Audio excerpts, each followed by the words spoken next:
화법과 작문은 시험 대비로 공부할 때 약간 함정이 있어. 지연아, 이거 문 좀 닫아줘요. 함정이 뭐냐면 내용 자체가 어렵지가 않아. 그래서 대체 뭘 공부해야 되지? 라는 궁금함, 그치? 이게 만약에 수능 해설 강의면 예전에 우리 해설 강의 들었을 때 이거 한번 했었지, 그치? 그래서 문제풀이 위주로 어떻게 풀어낼 것인가라는 독해법을 위주로 공부했다면 오늘은 내신이 목적이기 때문에 나 그런 거 없어, 얘들아. 알겠죠? 수능 때처럼 그렇게 강의 안 할 거예요. 내용에만 맞춰서 얘기를 좀 할 건데 우선은 자 고장고가 여태까지 해온 바를 좀 얘기를 해줄게. 문학을 이만큼 보고 화작을 보면 애들이 무게감이 문학에 쏠려. 근데 시험지를 딱 펼쳐보잖아? 화작이 진짜 뒤통수를 많이 때리게 말을 잘 꼬아놔. 되게 어렵게 꼬아놔. 이해돼요? 그래서 거기서 애들이 시험 딱 끝나고 나면 내가 지금 뭘 본 거지? 이런 느낌? 자, 그리고 또 한 가지 이제 뒤통수 때림이 뭐냐면 이건 재작년 친구들이 예고 없이 진짜 무슨 모의고사처럼 모르는 지문을 낸 거야. 진짜 우리 모의고사 화작 보듯이. 근데 그런 거를 예고를 안 해준 거야. 그래서 실제로 그 졸업한 언니 중에 한 명이 시험지를 딱 받았는데 한 번도 안 본 지문이 이렇게 있더래. 그래서 우리 시험지 아니구나 이러고 있었대. 그래서 근데 아무 얘기가 없어서 뒷장을 넘겨봤더니 문학 작품들이 막 다 있더라는 거야. 그래서 와씨 하고서는 풀었다고. 근데 작년에도 내 기억으로는 그렇게 예고 안 하고 모르는 지문을 하나 넣어놓은 걸로 내가 기억을 하거든. 그래서 이번에도 선생님들이 지금 아무 말 안 하고 계신 것 같아, 얘들아. 그러니까 마음의 준비는 좀 해둬야 돼. 내가 모르는 지문이 화법이나 작문 중에 한 지문 정도는 튀어나올 수도 있겠다, 시험지에. 그러면 모의고사 풀듯이 풀어내야겠구나, 이 생각을 좀 가지고는 있어야 돼. 마음의 준비는 좀 해놓으세요. 안 나오면 땡큐고. 이해됐어요? 그리고 이제 또 하나는 요거 공부할 때 내용은 당연히 선생님이 오늘 해줄 건데 그나마도 좀 너희가 공부할 수 있도록 뭔가 표현상 특징이라든지 이런 것들도 포커스를 좀 잘 잡아야 돼, 얘들아. 그래서 표현상 특징 같은 경우에는 선생님이 파란 색깔로 다 체크를 좀 해뒀습니다. 이해됐죠? 여기까지만 브리핑하고 이제 바로 들어가 보자. 일단 얘기를 안 하고 싶어도 화법 지문에 대한 문제 구성을 얘기를 안 할 수는 없을 것 같아, 얘들아. 화법은 보통 어떤 문제를 내지? 보통 처음에 1번, 2번, 3번 문제를 내면 첫 번째, 얘들아, 화법은 말하는 지문이기 때문에 말하는 사람만 존재하지 않아. 그 말을 듣는 사람들도 존재하지. 잠깐만. 말을 듣는 사람들도 존재하기 때문에 항상 마지막 세 번째, 요 세 번째 문제에 해당하는 게 뭐냐면 청중의 듣기 전략. 이 청중이 어떻게 들었어?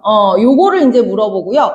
요 두 번째는 그야말로 화법이야, 화법. 근데 첫 번째 문제에서 우리한테 얘기하는 거는요, 표현.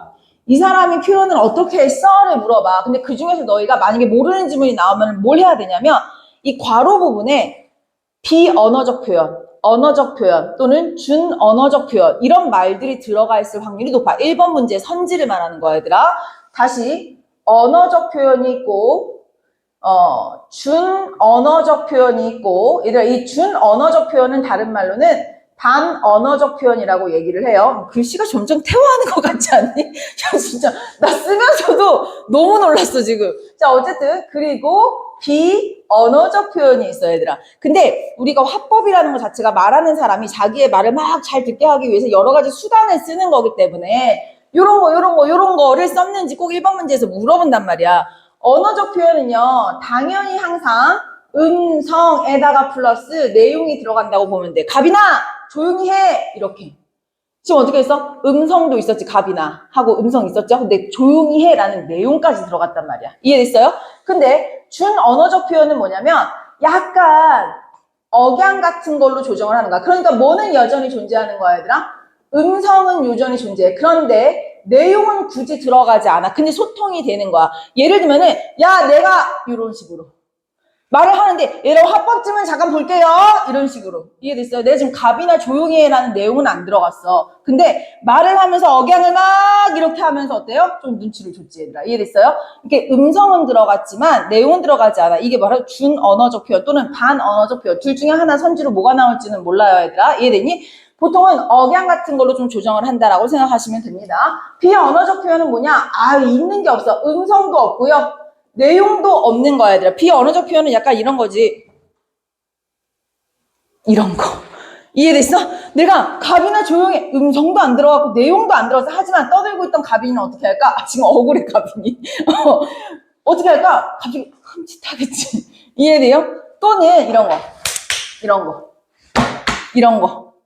이해됐어? 또는 이런 거. 그러니까 손짓, 몸동작, 표정 이런 것들 있지. 이런 것들을 비언어적 표현이라고 얘기를 합니다. 이해됐어요? 그렇기 때문에 요 말들이 무슨 뜻인지는 니네가 정확하게 알고 있어야 선지에서 때렸을 때 찾을 수가 있지. 근데 보통 자 준언어적 표현이라든지 요런 표현들은 본문에서 요렇게 괄호가 묶여서 나오지 얘들아. 이해됐어? 그래서 1번 선지에서 그런 것들을 물어봤을 때 괄호 부분을 빨리 뒤져주시면 되는 거예요. 이해됐지? 자, 그러면 일단은 기초 작업이었고 선생님이랑 이제 같이 이제 화법 지문 갑시다. 처음에는 이제 발표 지문이에요. 얘들아, 발표 지문은 땡큐. 왜? 발화자가 한 명이니까요. 이해됐죠? 자, 1문단부터 갈게요. 이 냄새 뭐지? 또는 좋은 냄새 난다. 기분이 좋아지는데? 하고 얘들아, 뭐가? 혜원아? 움직여. 일시 정지. 뭐가 없어? 그래, 미리 말하길 잘했네. 오케이. 자, 그러면 선생님이랑 다시 갈게요, 얘들아. 1문단 갑시다. 근데 니네가 이제 이런 거 수능에서도 화법을 준비하는 사람들은요, 이런 거 딱 감이 와야 돼. 따옴표로 시작하지 않았어요? 그지? 요런 거 지금 표현상 특징 뭐라고 돼 있지? 흔한 발화를 직접 인용했다. 요거는 뭐야? 관심을 탁 불러일으킨다라는 효과. 이해됐지? 자, 계속할게요. 이 냄새 뭐야? 냄새 좋은데? 요렇게 이런 말을 하는 저 자신과 친구들을 발견하곤 하는데요. 이는 냄새가 사람들을 기분 좋게도 나쁘게도 만든다는 것을 보여줍니다. 오늘 제가 발표할 주제는 바로 냄새와 후각입니다. 발표 주제 얘기하면서 처음 도입부 끊었어요. 자, 이 문단. 냄새를 맡는 감각인 후각은 액체 또는 공기 중에 떠다니는 화학 분자를 감지하는 감각입니다. 야, 그래서 개들이 주인이 돌아올 시간을 알고 있는 게 그거래. 공기 중에 내가 딱 나가면 내 냄새 분자가 점점 줄어드는 거야. 근데 이 줄어드는 양을 얘는 안 돼. 그래서 요만큼쯤 남았을 때 주인이 오더라. 이거를 아는 거래, 걔가. 그래서 이만큼쯤 줄어들면 우리 주인이 와야 되는데 안 온다? 그럼 이제 실망하는 거래. 그러니까 꼭 올 시간에 와야 돼. 그렇다고 하더라고. 자, 어쨌든 냄새를 맡는 후각은 액체 또는 공기 중에 떠다니는 화학 분자, 그러니까 냄새 분자를 감지하는 거래요. 자, 계속하게 개념 정리해줬고, 후각은 다른 감각과 다른 독특한 특징을 가지고 있으니까 다른 감각이랑 이제 대조할 건가 봐. 첫 번째. 자, 근데 여기서 얘들아, 파랑 색깔 물결 표시 한 번만 볼까요? 첫째, 둘째, 셋째. 자, 지금 이걸 뭐라 그러지, 얘들아? 우리 시각적인 표지를 놔뒀다라고 얘기를 할 거야, 얘들아. 이런 것들 하면은 독자 입장에서, 독자래다. 청중 입장에서는 발표 순서를 예쁘게 잘 알 수가 있겠지. 자, 계속할게요. 첫째, 후각은 자, 이거 얘들 독서 지문은 아니지만 그래도 내용에 대한 말 바꾸기가 나올 수도 있기 때문에 내용도 조금 하도록 할게요. 후각은 대뇌 감각 피질과 직접 연결이 되어 있다. 시각이나 청각, 다른 감각의 경우에 정보가 들어오면 시상이라고 하는 대뇌 기관에서 정보를 통합한 뒤에 감각 피질로 전달이 되는 반면에 자, 그럼 여기 대조 표시 한 번만 문제 내용 엮고 한번 들어갑시다. 오늘 하는 지문 중에서 얘만 조금 신경 써주면 될 것 같아. 내용적인 부분 말하는 거야, 얘들아. 알겠죠? 자, 그러면 다른 타 감각이 전달되는 방법에 대해서 여기 밑줄 친 데만 한번 보도록 할게요. 대뇌 기관에서 정보를 통합한대. 오케이. 대뇌에서 정보를 한번 통합한대. 그리고 그 뒤에 밑줄 부분 감각 피질로 전달이 된다. 감각 피질로 전달이 된다. 그런데 이 다른 감각과는 달리 우리의 후각은 아까 전에 뭐라 그랬지 얘들아? 1번 동그라미 1번 볼게요. 대뇌 감각 피질과 직접 연결이 되어 있었다고 얘기를 했어요. 그래서 반면에 대주적 후각은 정보가 후각 피질로 바로 전달된다. 얘들아 동그라미 1번 부분이랑 지금 똑같은 얘기하고 있는 거죠. 반복이야. 특징이 있습니다. 오케이. 그럼 이건 무슨 소리야? 후각 정보가 후각 피질로 바로 전달이 된다라고 얘기하는 건 지금 뭐가 빠졌다라는 거야? 자, 봐봐. 후각 같은 경우에는 대뇌에 지금 동그라미 1번 뭐라고 해요? 감각 피질과 직접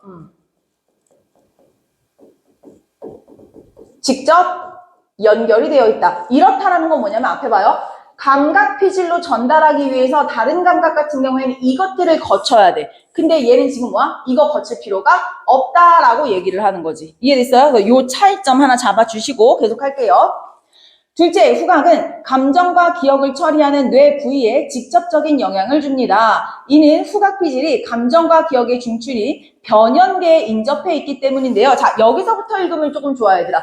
첫 번째, 후각은 뇌내 감각 피질이랑 직접 연결되어 있어 다른 감각처럼 이렇게 중간을 안 거쳐도 된다라는 내용이 있었고요. 자, 두 번째 내용 갈게요. 감정과 기억을 처리하는 뇌 부위? 얘들아, 이거 지금 동그라미랑 세모랑 네모랑 치환해서 읽을 수 있게끔 선생님이 이미 다 표시해놨지, 얘들아. 이게 만약에 독서 수업이면 니네한테 찾으라고 했을 거거든? 근데 이거 그냥 하자. 감정과 기억을 처리하는 뇌 부위가 있대. 자, 다음 노란색 읽을게요. 후각 피질이 감정과 기억의 중추인 변연계. 아까 말하는 그 뇌 부위는 변연계였구나. 이해됐어요? 그 변연계에는, 읽어볼게요. 감정을 관여하는 변도체. 그래서 얘가 동그라미야. 이해됐니? 치환되는 말. 기억을 저장하는 해마. 오케이. 그래서 동그라미, 세모, 네모를 다시 한번 구분을 좀 지어주셔야 돼요. 오케이. 뇌 부위는 누가 있었어요?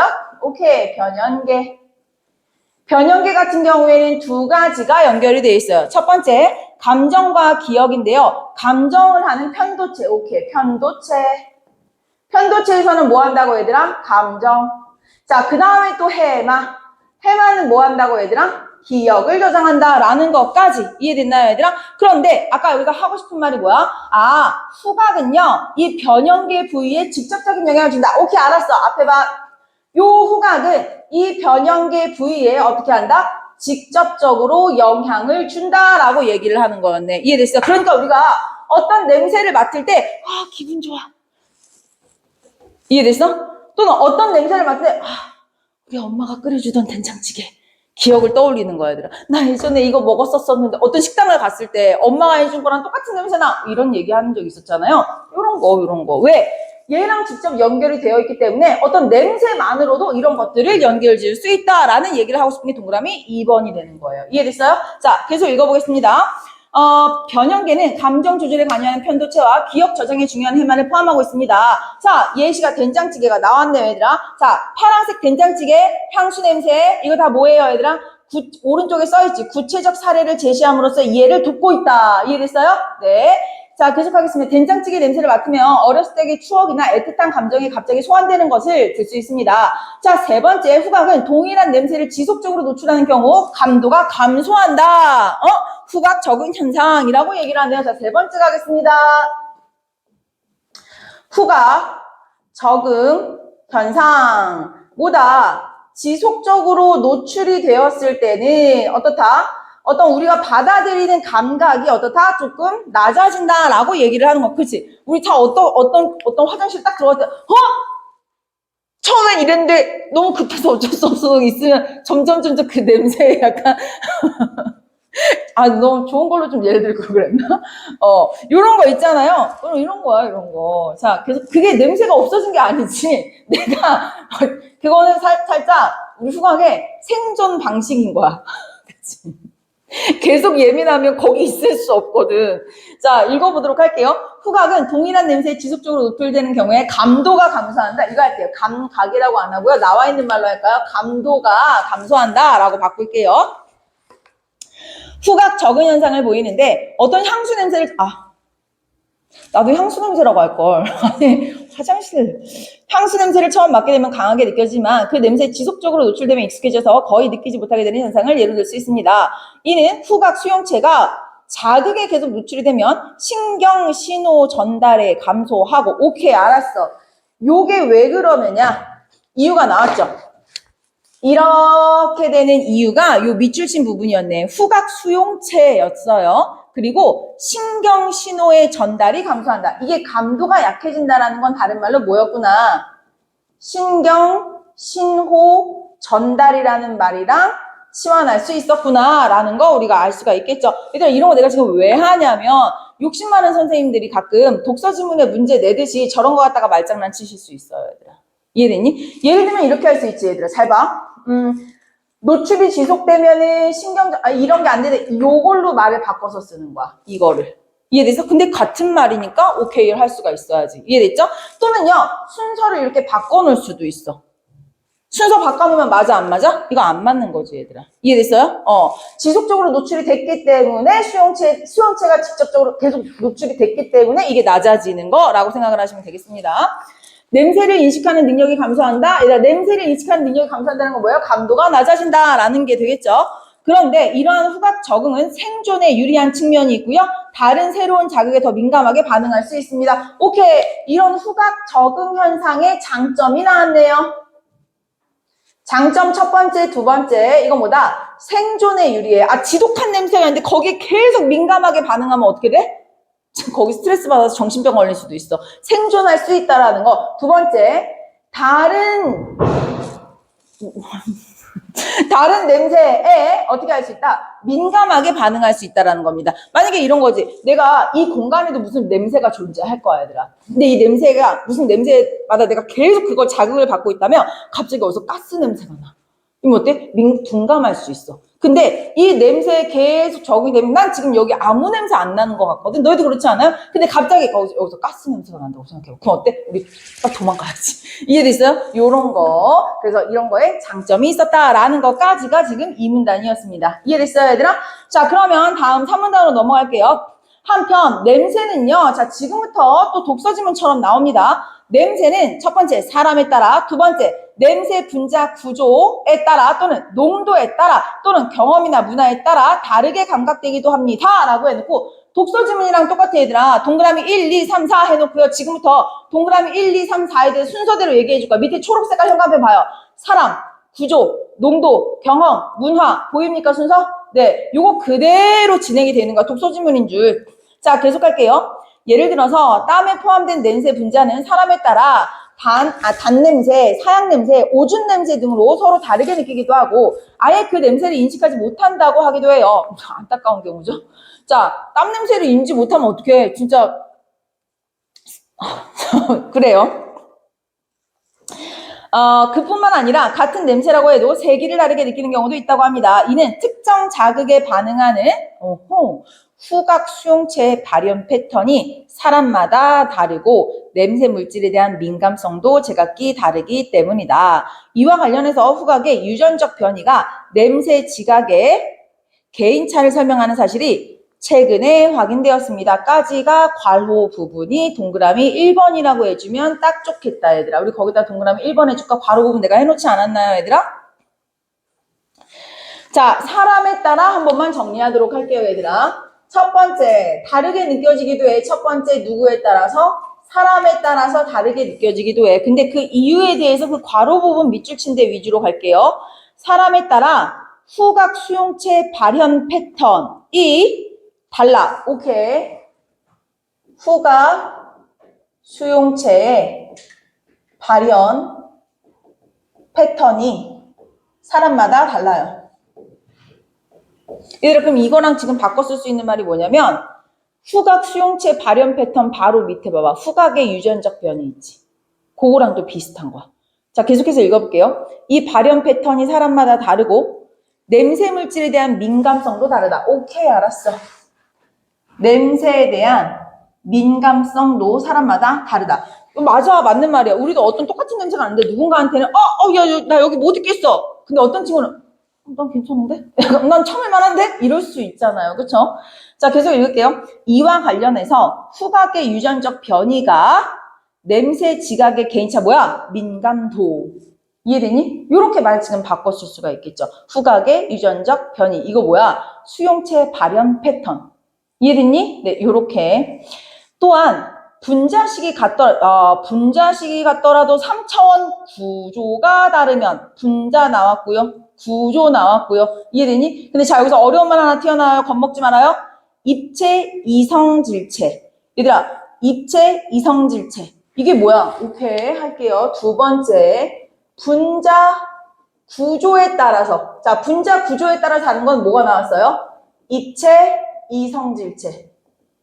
입체 이성질체라는 게 뭔지 설명이 나왔죠. 뭐야? 분자식이 같더라도 3차원 구조가 다르다? 오케이, 알았어. 요거에 대한 정의부터 할게요. 요거에 대한 정의 뭐야? 분자식은 같지만 3차원 구조가 다르다. 요런 거 우리가 입체 이성질체라고 얘기를 한대, 얘들아. 자, 그럼 읽어볼게요. 요런 입체 이성질체의 냄새 분자의 경우에는 서로 다른 냄새가 나기도 한다. 뭐야? 분자가 같은데 구조가 달라서 다른 냄새가 나네. 이거는 사람에 따른 게 아니네. 예를 들면 어떤 이성질체의 냄새 분자는 한쪽은 라일락 향이 나지만 다른 쪽은 타르와 비슷한 역한 냄새가 나기도 합니다. 까지. 그래서 왜 우리 보통 보면 향수에 좋은 냄새만 들어가는 건 아니잖아. 그치? 자, 이렇게 괄호 2번이었고요. 자, 그 다음에 이제 괄호 3번으로 들어가 보도록 할게요. 자, 냄새 나왔으면 이제 분자 나왔으면 이제 농도 나와야지. 거기다 3번이라고 써주시면 되겠죠. 농도에 따라서 냄새가 달라질 수 있다고 합니다. 어떤 냄새 분자의 경우에 옅은 농도에서는 장미꽃 냄새가 나지만 농도가 짙어지면 좋지 않은 냄새가 난다고 하네요. 라고 했어요. 자, 세 번째 뭐에 따라서? 농도에 따라서 요거는 그냥 쓸 필요는 없을 것 같아요. 자, 그 다음에 네 번째로 가겠습니다. 한편 개인의 경험이나 문화에 따라서야 경험에 따라서도 냄새를 다르게 느낄 수가 있는데 예를 들어 배고플 때 맡는 라면 냄새와 한 달 동안 라면만 먹은 사람이 맡는 라면 냄새는 많이 다를 것입니다. 문화적 배경도 냄새를 어떻게 느끼는지 영향을 주는데 일부 문화에서 선호하는 특정 향신료가 있지만 우리나라에서 뭐 어떤 그 향신료 싫어하는 사람도 있을 거 아니야. 그치? 고수 같은 경우 그런 거 있죠. 자, 이렇게 문화권에서는 부정적으로 받아들일 수도 있습니다. 오케이. 농도나 사람의 경험 또는 문화권에 따라서 자, 앞에 보세요. 이렇게 1, 2, 3, 4는 뭐예요? 같은 냄새지만 다르게 느낄 수 있다. 이해됐어요? 네, 요렇게 가시면 되겠어요. 자, 마지막 이제 4문단 할게요. 지금까지 말씀드린 내용을 정리하자면 냄새는 분자 구조나 농도 등에 따라서 다르게 감각되는 잠시만 요거 봐라. 냄새는 분자 구조나 농도 등에 따라 다르게 감각되는 물리적? 자, 뭐야? 물리적이라는 건 뭐에 나왔어? 냄새는 분자 구조나 농도. 앞에 봐. 분자 구조. 농도. 요건 지금 뭐라고 뺐어요? 물리적인 거야. 라고 얘기했네. 냄새는 물리적인 거야. 라고 얘기했어요. 근데 바로 밑에 줄. 주체의 경험이나 상황에 따라 달라지기도 하는 심리적이고 주관적인 거야. 얘들아 뭐야? 주체의 경험이나 상황에 따라, 그러니까 뭐야? 사람에게 따라서 달라지는 거야. 오케이, 알았어. 잠깐만. 요거 사람에 따라서 또는 경험이나 문화에 따라서 요렇게 달라지는 거는 뭐에 대한 거라고 나와 있어요? 심리적이고 주관적인 거야. 이해됐니, 얘들아? 자, 1, 2, 3, 4줄 설명해주고요. 카테고리 이쁘게 나눴어. 얘들아, 그럼 나중에 너희가 선생님이 문제를 내줄 때는요, 이 카테고리 어떻게 귀 섞는 거야. 이해됐니? 지금 선생님이 이렇게 써줬으니까 뭐 이거 왜 헷갈리겠어? 싶지만 솔직히 너희 이걸 배웠다 그랬지 아까 학교에서. 근데 이렇게 분류했어 안 했어? 이렇게 분류했어야 돼 얘들아 읽으면서. 이해됐어요? 이런 거 갖다가 매기는 선지 분명히 나올 수 있습니다. 알겠죠? 이거 조심하셔야 됩니다. 자, 계속해볼게요. 근데 선생님이 여기다가 다 이쁘게 써놨기 때문에 굳이 뭐 너희는 여기 쓸 필요는 없을 것 같아요. 자, 다시 갈게요. 그럼 지금 발표의 마무리는 어떻게 짓고 있습니까? 앞에 보세요. 우리 바로 위에 3문단에서요. 야, 이렇게 1, 2, 3, 4에 따라서 같은 냄새도 다르게 느낄 수가 있어 라는 걸 자세히 설명한 다음에 마지막 마무리는요. 요약 정리해주고 있지. 그죠? 자, 계속하겠습니다. 이제 발표를 마무리하면서 여러분께 작은 선물을 드릴까 합니다 하고 하고 냄새를 뿌렸어. 그죠? 자, 여기 내가 지금 뭐라고 써놨어요? 분무기를 액체를 뿌리고 잠시 기다린 뒤에 이거 뭐야? 비언어적 표현이라고 써놨지. 자, 비언어적 표현 이게 행동이니까요. 자, 발표의 표현력이 올라가고요. 청중의 몰입을 유도한다. 이런 것들은 공부를 좀 해주셔야 되는 거예요. 자, 어떤 향기가 나나요? 시원하면서도 달콤한 향기가 여러분에게는 어떻게 다가올까요? 하고 질문하고 있는 얘들아. 우리 화법 질문에서 질문은 반드시 체킹을 해야 돼요, 얘들아. 질문을 통해서 얘가 뭘 하고 있는지. 선생님 봐봐. 질문을 통해서 할 수 있는 거는 한 2가지 정도예요, 얘들아. 호기심을 자극한다라든지 또는 천중의 반응을 살핀다든지, 얘들아. 또는 뭐 배경 지식을 확인한다든지 이런 것들이 있어요. 2가지가 아니었네요. 자, 이 향기가 좋은 느낌으로 기억되기를 바라며 발표를 마치겠습니다. 라는 거였어요. 내용이 얘들아 오늘 하는 것 중에서 사실은 일단 뒤에 협상도 나오고 토론도 나올 거라서 좀 복잡한 내용들이 가는데요. 오늘 내용상으로 뭔가 독서 지문스러운 거는 요거가 마지막이었어요, 얘들아. 요것만 내용 잘 선생님들이 의외로 이런 데서 독서 지문 내듯이 낼 가능성도 조금은 있어요. 이게 나온다면. 알겠죠? 자, 그러면 1번 문제 가도록 하겠습니다. 비언어적 표현 마지막에 나온 거 맞지?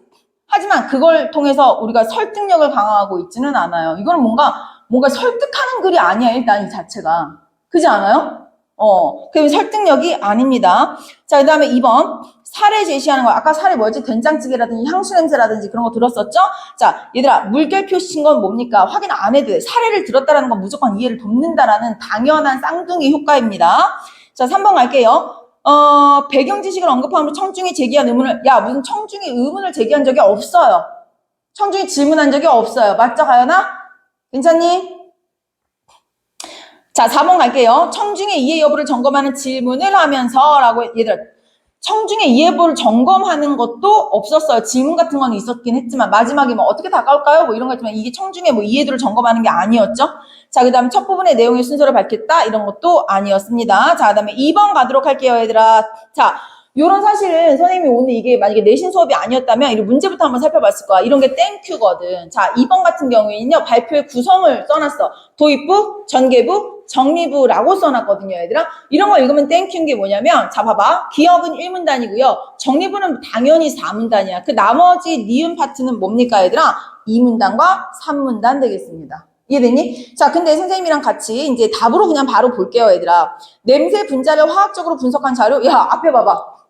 이거 후각이 왜 다르게 느껴지냐라는 거였지. 어떤 향수, 냄새 써놓고 향수의 어떤 냄새의 분자식을 우리한테 분석해서 보여주거나 한 거는 없었어요, 얘들아. 이해됐니? 그럴듯했지만 그런 자료 없었습니다. 정답은 4번이었습니다. 나머지 문제 한 번씩만 보도록 할게요. 발표 내용과 관련한 일상. 자, 근데 선생님 봐봐. 내가 앞에다가 그 파란색 써놓은 거 있지. 다 여기서 뽑아온 거야. 이의 제기할 수가 없어, 학교에서. 자, 그럼 봐봐. 이런 식이야. 내가 공부하는 방법 한 번만.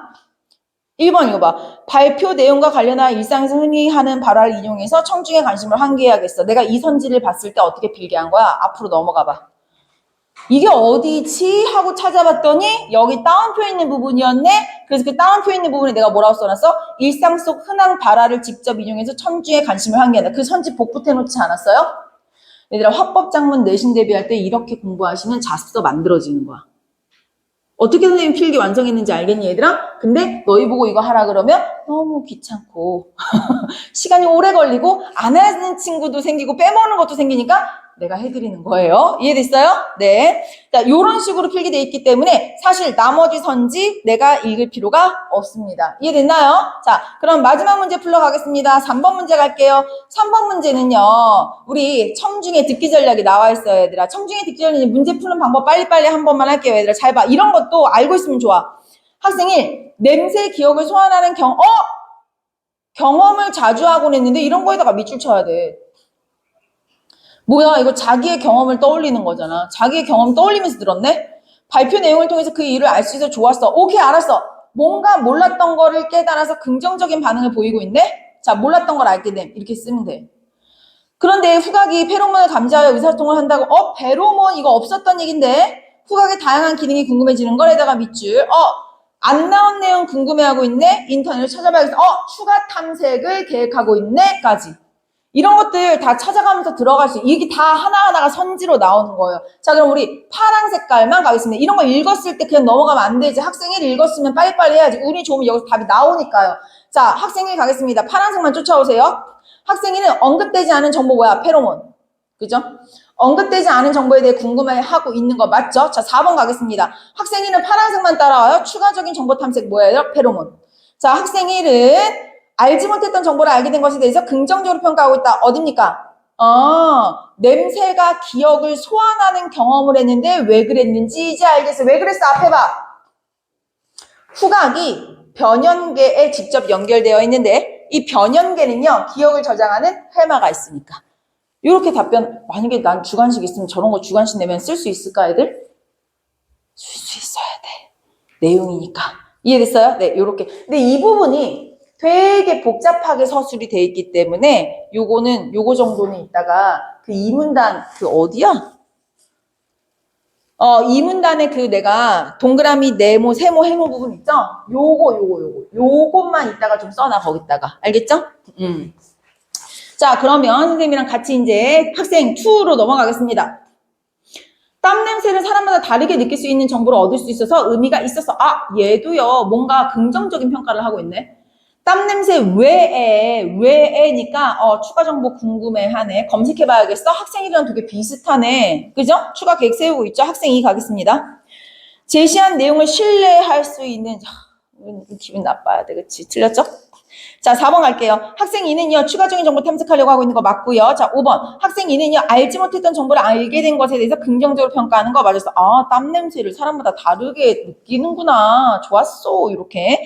자, 학생 3 가겠습니다. 화학 시간에 이성질체에 대해서 공부한 내용이 떠오르네. 배경 지식 떠올렸어. 경험 떠올렸어. 분자식은 같더라도 원자들이 어떤 방식으로 배치되느냐에 따라서 그 성질이 달라질 수 있다고 배웠는데 그에 따라 냄새도 달라질 수 있구나. 얘도 뭐야? 새로운 걸 깨달았네. 긍정적인 평가하고 있네. 그래서 5번도 맞는 얘기 노란색. 이해됐어요? 배경식 떠오르는 거 맞는 얘기. 이해됐습니까? 요렇게 정답은 2번이었습니다. 여기까지 이해됐니 얘들아? 네. 자, 그러면 우리 바로 다음으로 넘어가도록 할게요. 37페이지 넘어가겠습니다. 자, 이제 토론이야, 토론. 토론은 AI에 대해서 이제 얘기하는 파트인데 이거 살짝만 지우고 가도록 할게요.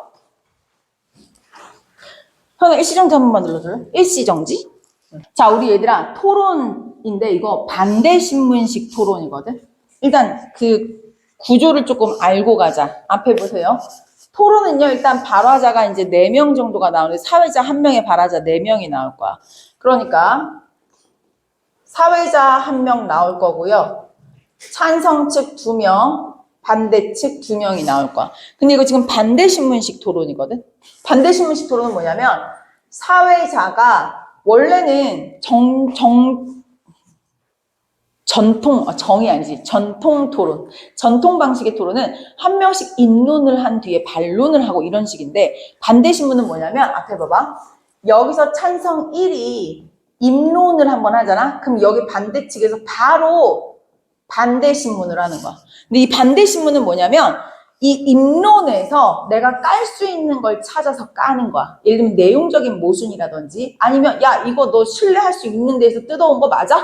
이런 것들을 공격하는 거거든 얘들아. 이해됐어요? 그래서 우리 요 지문에서 사회자가 이런 토론의 진행이나 순서를 알려주고 발언권을 제시해주고 할 거야. 그리고 나서 입론을 먼저 하면 그 다음에 반대신문이 이루어진다라는 거. 요런 구성은 좀 알고 있으면 그럼 반대신문 한번 끝났어. 그럼 뭐 할까 얘들아?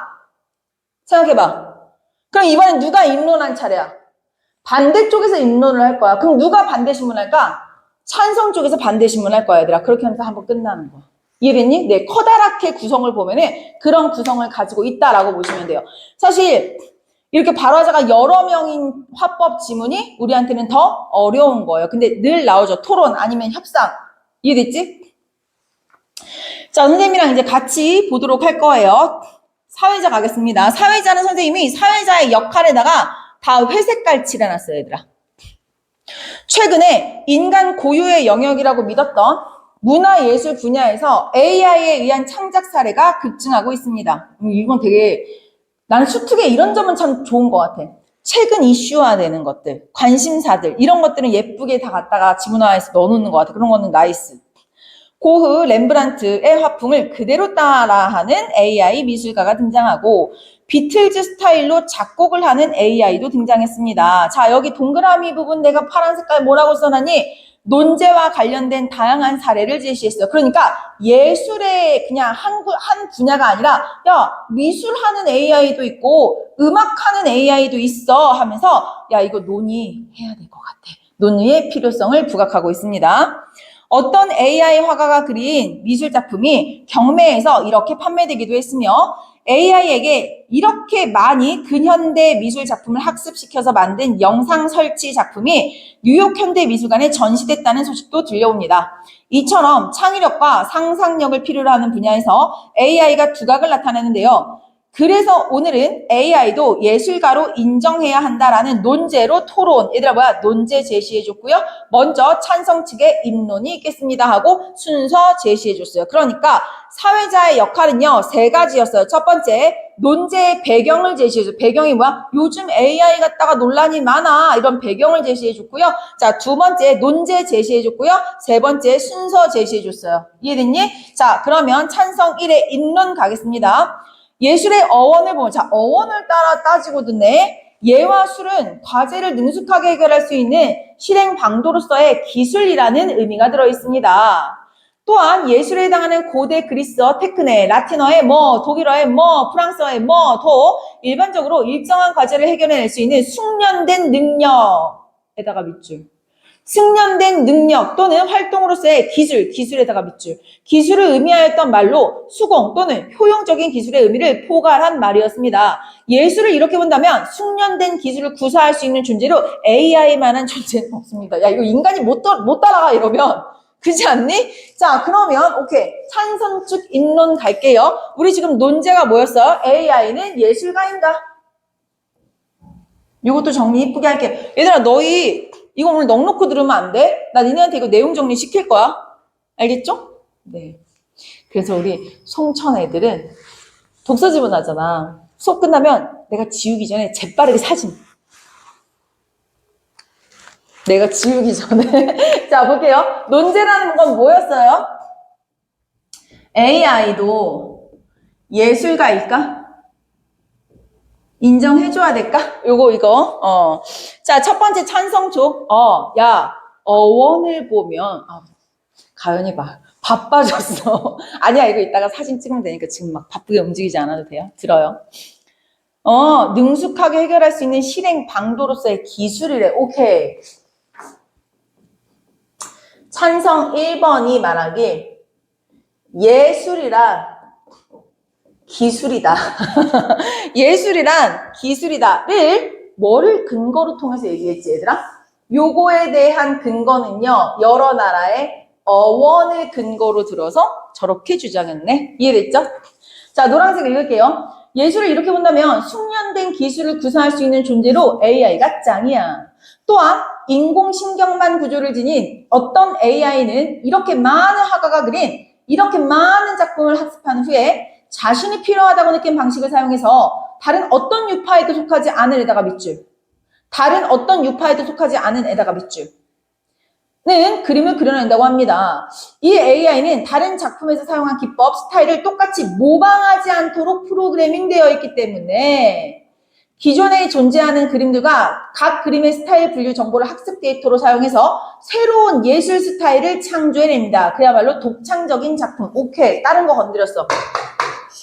AI는 기술 짱이야 라고 얘기한 다음에 또 뭐에 대해서 건드리고 있니 얘들아? AI는 독창성이 있어 라고까지 지금 얘기하고 있어요. 근데 그 독창성에 대한 근거는 뭡니까?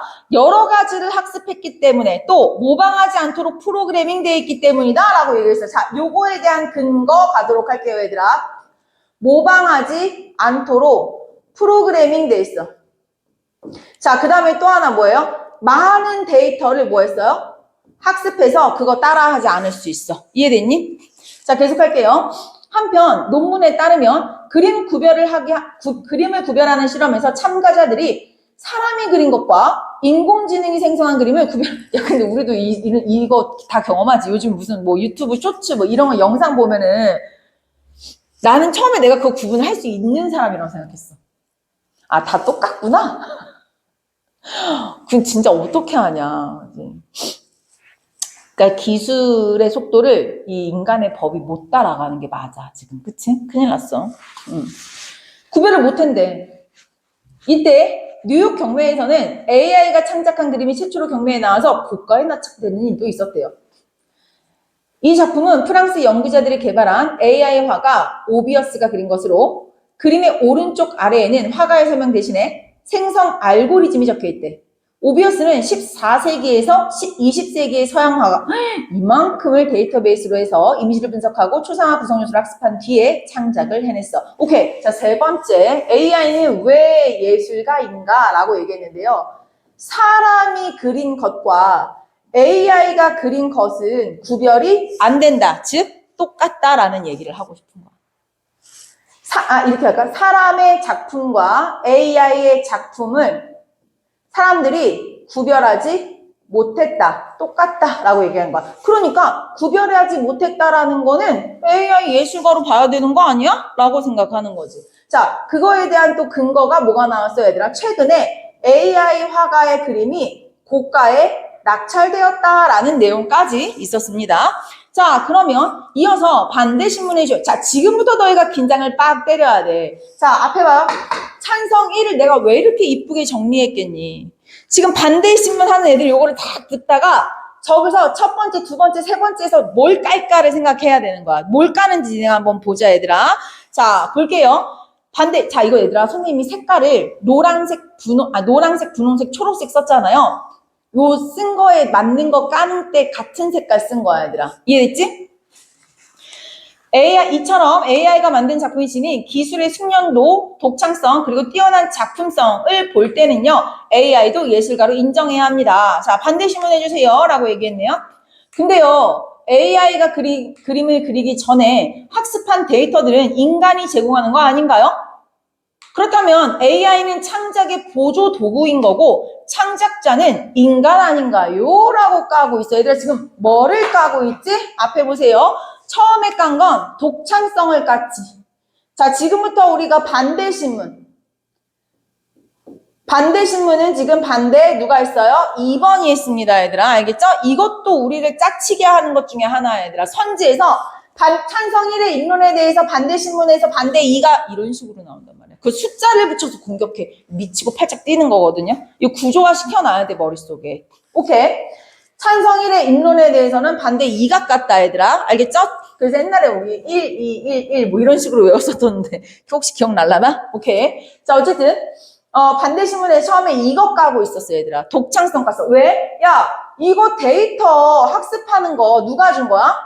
사람이 준 거야. 그렇다는 거는 내가 봤을 때 AI는 그냥 보조 도구에 불과해. 왜? 독창성은 누가 갖고 있는 거야? 사람이 갖고 있는 거야. 왜? 이거 데이터 학습하는 거 데이터 누가 줬어? 사람이 준 거잖아. 이해됐니? 요렇게 까고 있는 게 첫 번째 분홍색이었어요. 그래서 찬성일이 지지 않아. 인간 화가들도요, 다른 작가의 작품을 다양한 경로로 배우고 보면서 자신만의 독특함을 만들어내. 오케이, 지지 않아, 지지 않아. 자, 요 반대신문에 대해서 찬성일이 까는 거 파란 색깔로 한번 적어볼게요. 요거에 대해서, 야, 사람만 창작자라고? 아니, 야, 사람이 데이터 준다고 했는데, 사람도 역시 뭐예요? 다른 거 보고 배워. 이해됐니? 요렇게 같이 까버린 거예요. 자, 계속하겠습니다. 그리고 반대 2가 다른 거, 이제 요거는 여기서 끝난 거야, 얘들아. 여기서 끝나고 다른 걸로 트집 잡기 시작합니다. 한 논문에 따르면 실험 참가자들이 이거 구분하지 못했다고 했는데 구체적으로 어떤 논문입니까? 오케이, 알았어. 지금 뭘 까고 있냐면 앞에 보세요. 야, 있잖아. 내가 어떤 논문을 봤는데 이거 아까 논문이었고 잠깐만, 이렇게 잘 안 나오냐? 논문이었고 여기서 실험한 거 여기 적혀져 있어. 요렇게 얘기했거든요. 지금 뭐 까고 있어요? 야, 이거 어떤 논문이었어? 하고 뭐야? 신뢰성에 대해서 제기하고 있지. 어떤 논문이었어? 그리고 실험에 참가한 사람의 수와 특성은 대표성이 있다고 할 수 있어? 오케이. 실험군. 요 실험에 참여한 실험군들에 대해서 얘가 지금 의문을 제기하고 있는 거야. 이 두 개 괜찮은 거야? 믿을 수 있는 거야? 라고 지금 신뢰성에 대해서 까고 있는 거죠. 그런데 여기서 얘가 좀 졌네. 이거 동그라미 연구원팀의 연구야. 이거는 밝혀줬어. 이거에 대해서 신뢰성에 대해서 의문을 가지고 얘가 지금 반대신문을 했거든? 그러자 얘가 지금 파란색으로 뭐라고 대답했습니까? 요거 논문은 땡땡 연구원이야. 연구원이야? 연구팀이야. 연구팀이야 하고 얘기했지만 실험군의 대표성은 내가 확인하지 못했네 하고 요거 하나는 좀 걸렸다. 반대신문이 잘 먹혀 들어갔다. 이렇게 평가를 할 수가 있었겠죠. 이해됐어요, 얘들아? 네, 요렇게 정리하시면 되고요. 여기서 한번 쭉 끊어가는 이유는 뭡니까? 앞에 보세요. 내용 일단락 한번 된 거야, 얘들아. 지금 뭐예요? 앞에 봐. 잘 기억해. 찬성일이 뭐 했어요? 인론을 했고요. 반대신문은 누가 했어요? 반대신문, 반대 2가 했어요, 얘들아. 이해되니? 요렇게 내용 정리 한번 우리가 할 수가 있었겠네요. 자, 그러면 이제 우리가 어디로 갈 차례야? 이번엔 사회자가 누구한테? 반대쪽, 니네들 인론 한번 해라, 라고 얘기를 하겠지, 얘들아. 이해됐니? 자, 그래서 선생님이 여기다 지금 쭉 그어놓은 거야, 얘들아. 책에는 선생님이 여기를 라지 A 파트라고 뒀고요.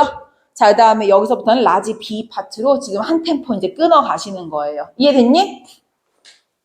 근데 여기서 사실 이제 이게 뭐 모의고사 수업이었으면 여기서 내가 한 번 끊고 문제 몇 개 풀었을 거예요. 그죠? 근데 별로 안 어려우니까 그냥 내용 쭉 갑시다. 이번에 반대측 입론해주세요. 라고 했는데 누가 하고 있어 얘들아? 반대 1이 하고 있어 얘들아. 왜? 아직까지 한 번도 입을 안 뗐어. 그죠? 반대 1이 입론을 했다. 오케이. 얘들아 기억해. 입론은 1번이 하는 거야. 첫 입론. 이해됐죠? 오케이. 지금 누구 의견하고 있어요? 반대 1이 입론하고 있습니다. 얘들아 여기 좀 좁을까? 괜찮겠지? 좀 좁을 수 있으니까 조금만 당길까? 이렇게 하고 반대 1의 입론이었습니다. 요거 하자. 예술은 인간이 자 이제부터 이제 색깔은 또 이제 다시 시작되는 거야 얘들아. 색깔 알겠지? 예술은 미적으로 가치 있는 것을 만들어내고자 하는 의도를 가지고 소재를 가공하여 결과를 만드는 활동입니다.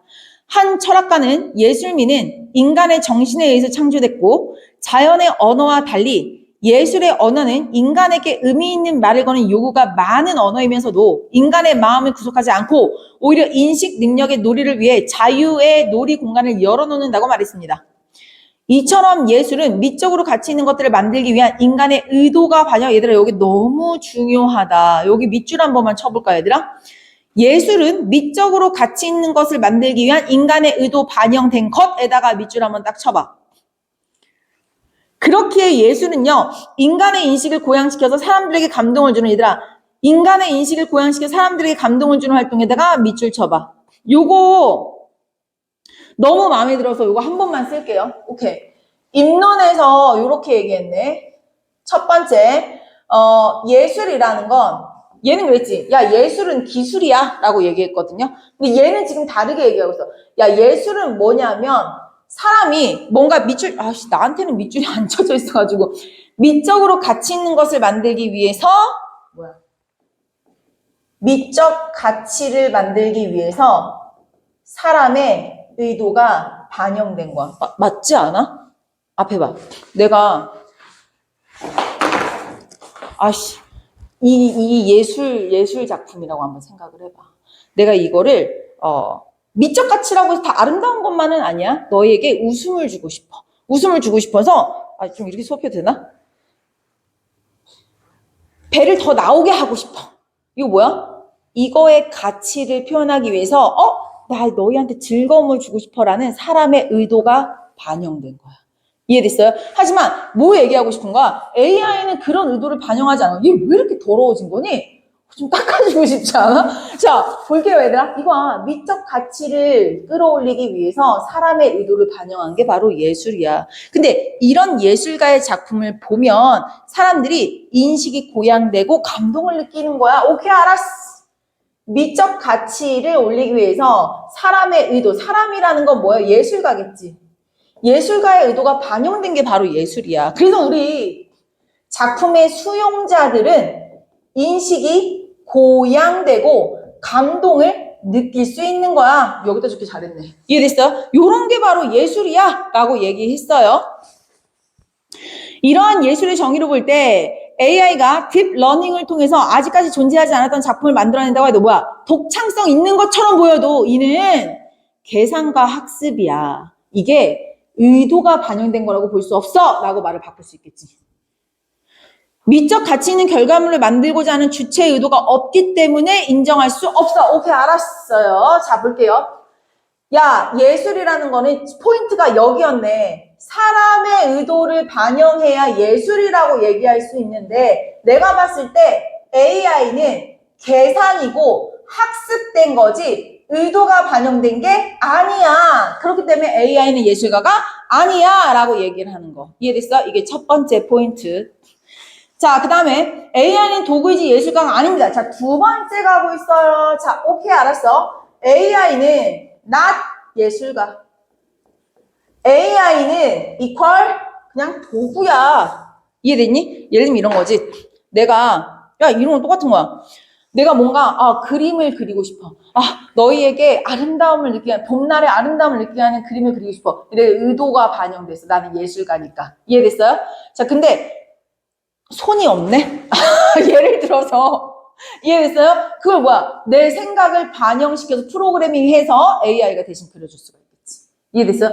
내가 이게 좀 헷갈리는 게 오늘 내가 하필 이 다음 수업에 송천고 인문예술지문 수업하거든? 좀 비슷한 내용이 나와서 좀 헷갈리기 시작하네, 내 혼자. 자, 갈게요. 주체 의도가 없기에 AI는 도구이지 예술가가 아닙니다. 과학기술의 발전은 예술의 새로운 길을 열어준 것은 분명합니다. 원근법의 발명은 2차원의 평면에 공간감과 깊이감을 부여했으며 카메라의 발명은 해야만이 할 수 있는 또 다른 새로운 길을 찾게 만들었습니다.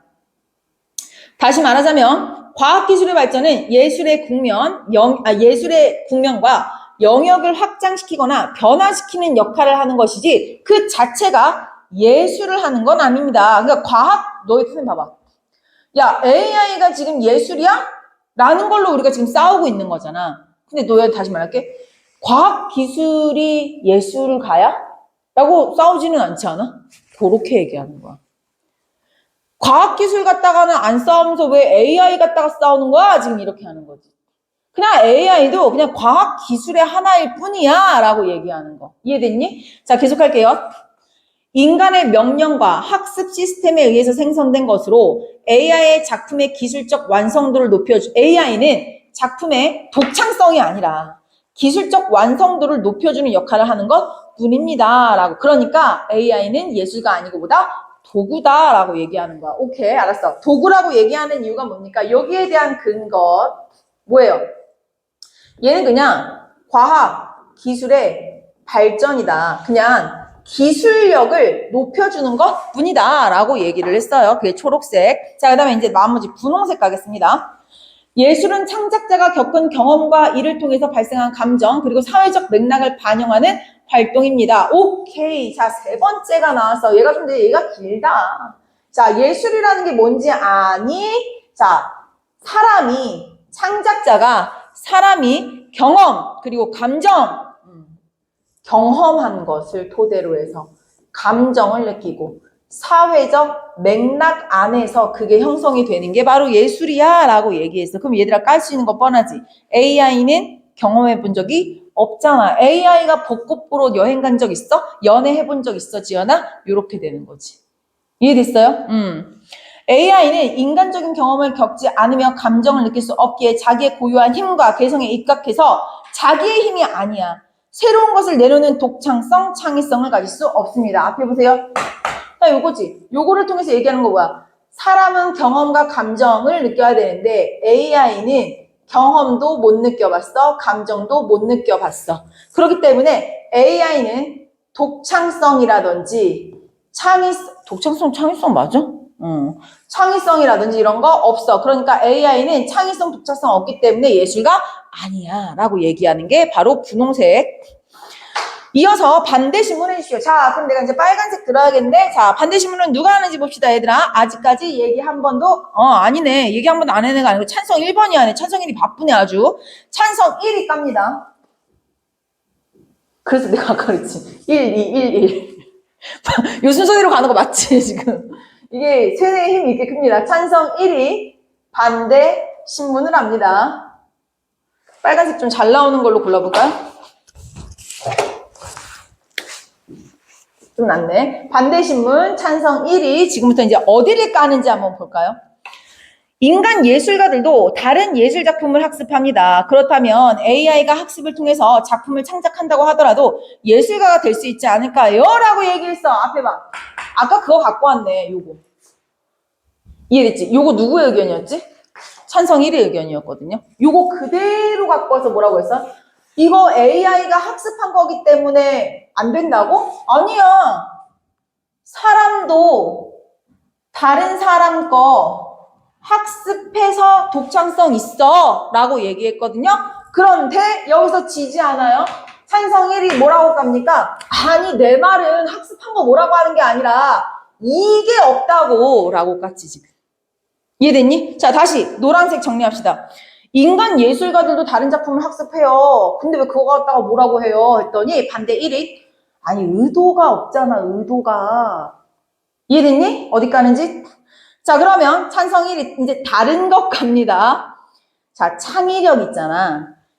유발 하라리 되게 유명한 애거든? 요 유명한 애가 뭐라고 했는지 알아? 창의력이란 패턴을 파악한 뒤에 작은 단위로 분해해서 새롭게 조합하는 건데 이건 AI가 가장 잘해.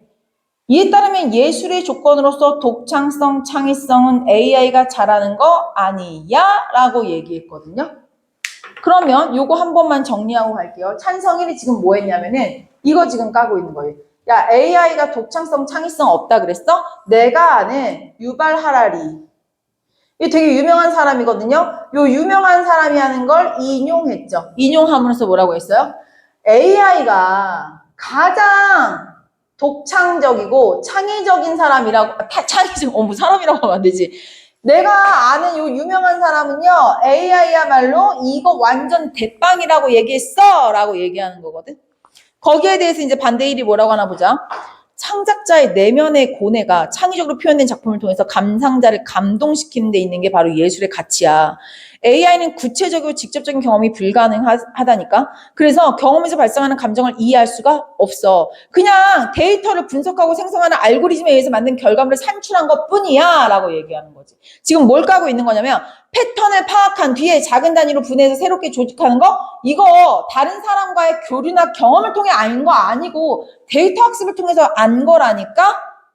그래서 AI가 생성한 작품은 자기 고유의 힘과 개성에 입각하여 새로운 것을 만들어내는 독창성이 아니야. 그냥 다만 알고리즘에 의한 거야. 창작자의 고뇌와 성찰이 드러나지 않기 때문에 감상자를 감동시키기가 어려워라고 얘기하는 거지. 그러니까 약간 이런 거야. 쌤 봐봐. 조금 비약적으로 예를 들어보면 이런 거지. 우리가 이런 거 들지 않아요? 아이씨, 이런 예술 작품이 여기 있다고 생각해봐. 그러면은 이 사람이 어떤 의도로 이걸 만들었을까를 우리가 생각을 하고, 이 사람은 되게 옛날에 못생겼었대. 그래서 이 못생겼을 때 하늘 여기다가 담은 거야. 이렇게 감동적이야. 이런 걸 느낄 수 있겠지만 AI가 이걸 딱 갖다 놨다고 생각해봐. AI가 그런 경험을 했을 거라고 생각하니? 아니지. 그러니까 이건 독창성이 아니라는 거야. AI가 얘기하는 거는 그냥 단순한 학습 데이터 분석에 불과해. 하지만 사람이 하는 건 경험에 의한 거기 때문에 다른 사람들한테 감동을 줄 수 있어 라고 지금 얘기를 하는 거죠. 이해됐어요? 오케이. 자, AI야말로 아까 전에 뭐라 그랬지? 패턴을 파악한 뒤에 분석해서 새롭게 오케이. AI는 패턴을 파악해, 분석해, 새롭게 조직해. 이런 것들로 봤을 때 독창적이고 창의적이라고 얘기했어요. 왜? 이런 것들을 통해서 새롭게 내세우는 거니까 라고 얘기했거든요. 그러자 우리 이제 반대 1이 뭐라고 까는 거야? 아니 요거 네가 말하는 거 창의성 아니야. 이거 그냥 학습된 거에 불과해. 왜? 얘는 뭘 하지 않았기 때문에. 경험하지 않았잖아. 이거 경험에서 온 거 아니잖아. 경험에서 온 게 아니라면 우리 사람들에게 뭘 줄 수 없어? 감동을 줄 수 없어. 그러니까 이건 예술 아니야. 이해됐어요? 네. 자, 요렇게 해서 이제 반대 1의 내용까지 마무리가 되게 되었습니다. 여기까지 내용 이해됐니, 얘들아?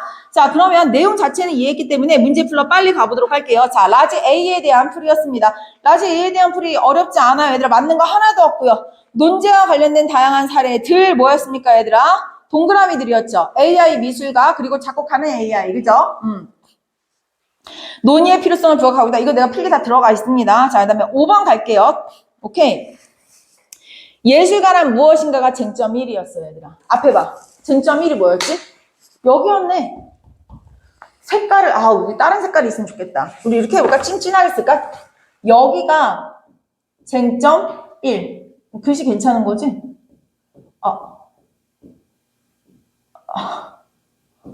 괜히 했다는 생각이 좀 드네. 자, 이게 뭐예요? 쟁점 1. 쟁점. 점 1. 됐어요, 얘들아? 요게 쟁점 1이었어. 야, 예술이란 기술이야. 예술이란 미적 가치를 통해서 사람들에게 감동을 줘야 돼 라고 얘기를 하는 거거든요. 그러려면 의도가 반영되어야 돼. 요게 여기. 자, 볼게요, 얘들아. 찬성 1은요, 어원을 설명하면서 숙련된 기술. 맞죠? 자, 반대 1은요, 주체 의도가 개입되어야 된다. 그래서 딱 지금 정확하게 뽑아냈죠. 그쵸?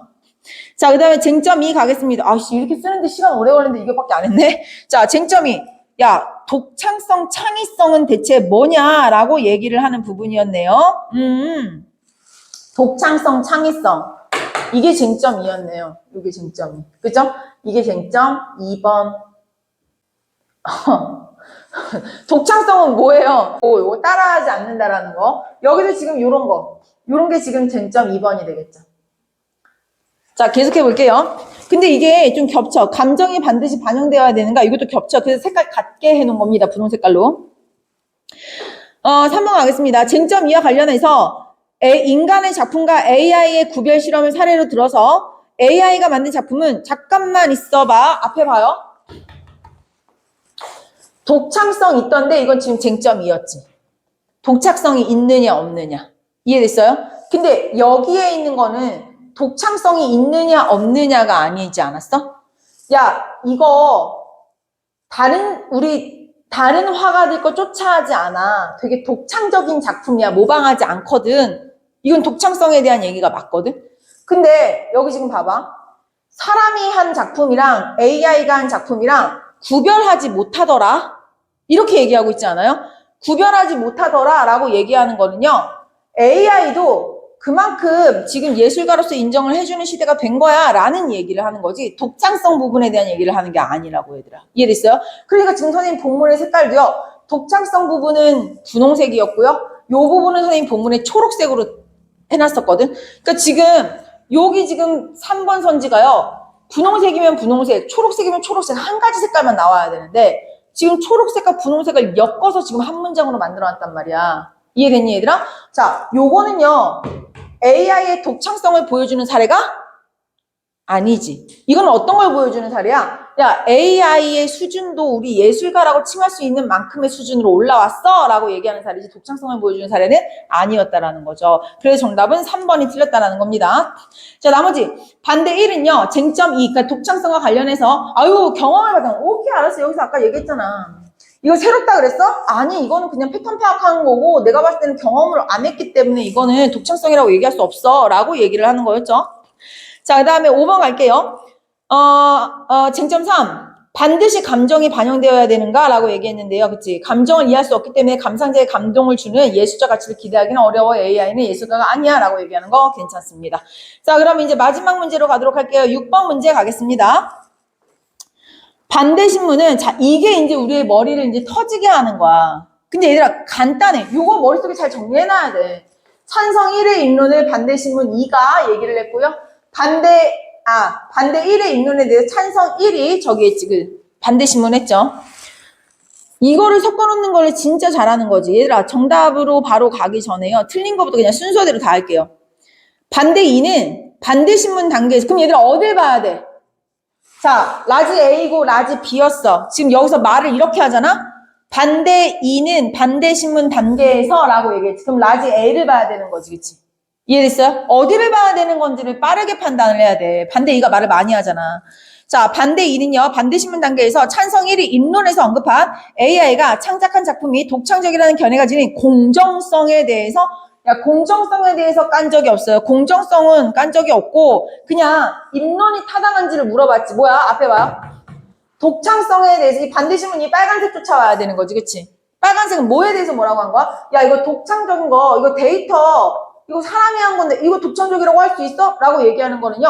공정한지를 깐 게 아니라 너 이거 입론 맞는 얘기야? 지금 이걸 까고 있는 거거든 얘들아. 입론의 타당성을 깐 거지 공정하냐 이걸 깐 게 아니야. 너무 한쪽으로 치우치는 게 아니니까 뭐 이렇게 깐 게 아니란 말이지.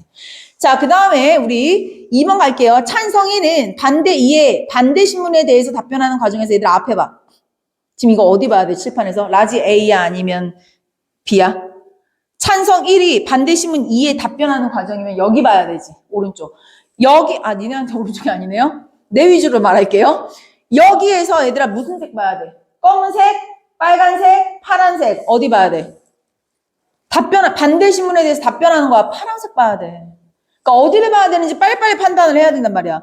반대 2의 문제 제기에 대해서 특정 관점을 옹호하는 견해라면 비판하고 있건 아니야. 그냥 봐봐. 사람 역시 다른 거 보고 배워요. 이거 동그라미 연구팀 거예요. 요거 실험군의 대표성은 내가 파악하지 못했네요. 지연아? 요렇게만 얘기했지. 얘한테 지금 이렇게 얘기한 적 있어? 아이, 특정 관점 옹호하고 있는 거 아니에요? 이런 식으로 비판한 적 없어. 너무 한쪽의 의견만 얘기하는 거 아니에요? 이런 얘기 한 적이 없다고 얘들아. 그러니까 어떤 발화를 봐야 되는지 판단을 빨리 내려야 이런 것들 OX를 빨리 처리할 수가 있어요. 이해됐니? 네. 자, 그 다음에 3번 가겠습니다. 찬성 1은 반대신문 단계에서 반대신문이면 여기를 봐야 되겠네. 여기서 빨간색 봐야겠네. 반대신문 단계에서 창의성에 대한 전문가의 견해 뭐야? 아유, 빨간색 봐야 된다 그랬잖아. 여기에 있네요. 요거 전문가의 견해 인용하는 거 맞죠? 그래서 야, 독창성, 창의성 없다고 이거 입론이잖아. 까만색. 여기에 대해서 까고 있는 거 맞네요. 자, 그래서 정답은 3번이었고요. 4번 가겠습니다. 찬성 1은 자, 요런 선지에다가 별표 쳐놔. 요거 요번에 시험에서 나올 거야, 무조건. 찬성 1은 반대신문 단계에서 반대 1이 입론에서 언급, 이게 뭔 소리, 이거, 야, 지금 내용은 똑같은데요. 이거 지금 말만 싹 바꿔놨지. 그 주체만. 이 대사 처리한 주체만 싹 바꿔놨지. 이런 게 우리를 사실은 골 잡는 거야, 얘들아. 1번, 2번 선지보다요. 4번 선지가 더 짜치는 선지. 진짜 어려운 선지. 이해됐니? 반대신문 단계에서 입론에서 언급한 내용을 근거와 자료와 출처를 제시하지 않았다. 잡아와. 근거, 자료와 출처를 제시하지 않았다? 앞에 봐. 이거 너 어디 거야? 이거 대표성 있을만해? 라고 물어본 거 누가 물어봤어요? 반대? 이가 물어봤지. 이해됐어요? 그렇기 때문에 선생님 지금 여기 찬성 1이 반대신문한 게 아니라 찬성 2의 반대 2의 반대신문이라고 해서 바꿔놓은 겁니다. 이해됐어요? 자, 그 다음에 5번 갈게요. 반대 1은 찬성 1의 반대신문에 답변하는 과정에서 자, 반대 1이 찬성 1의 반대신문, 찬성 1의 반대신문에서 반대 1이 답변하는 거 파란 색깔 보면 되겠네. 됐죠? 자, 그 과정에서 예시를 통해서 예시 든 거 없어요? 이해됐니? 자, 그렇기 때문에 정답은 3번. 사실은 봐봐. 뭔가 되게 어려워 보이지만 니네가 이런 거 나오면 누구의 어디 발화를 보느냐야. 지금 찬성 1도 여러 번 말했고 반대 1도 여러 번 말하거든. 그러니까 어디 발화를 보느냐 그것만 잘 잡으면 사실 내용상 어려운 건 하나도 없다라고 생각하시면 되겠어요. 여기까지 내용 이해되니 얘들아? 네, 요렇게 하시면 화법 1은 마치도록 할게요. 현아 아예 꺼주시면 됩니다.